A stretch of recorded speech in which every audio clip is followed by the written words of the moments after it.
if this is my audio jack here, all right, I've got my threads going along here. The shoulder washer goes on first, and its profile looks like this.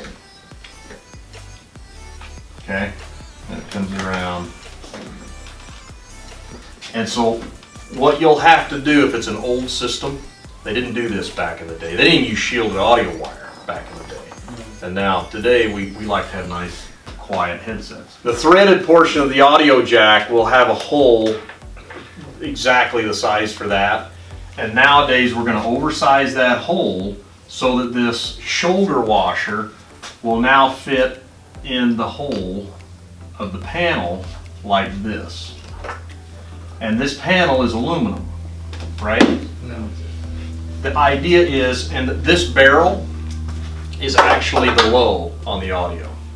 When you slide your headphone jack in, that barrel and the threads is a grounded low.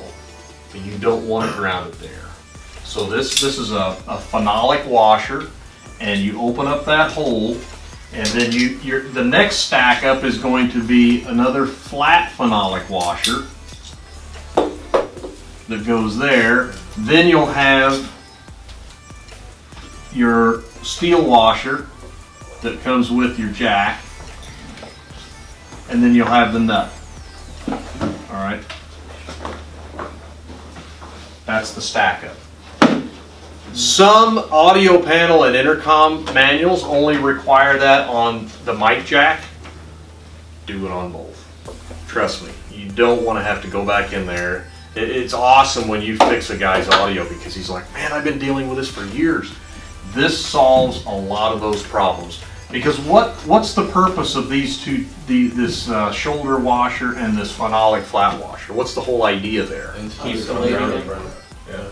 What? You're isolating from the airframe. Yeah. You're no longer allowing this audio low to ground at the jack point, right? And you got to be careful because you got to, once you solve this problem, then the back side of the audio jack, where they've soldered their wires, you got to run that audio or the audio low and make sure they just didn't run it to a ring terminal somewhere, right?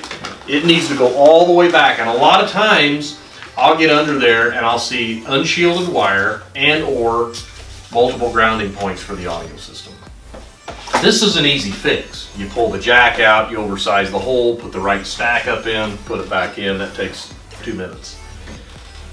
Where you get into trouble is before I even do that, I look at the wiring and I'm like, okay, first of all, you don't have shielded wire.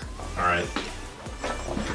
I can do this other stuff as a temporary check to see if it helps you, but the long run is your audio system doesn't meet today's standards.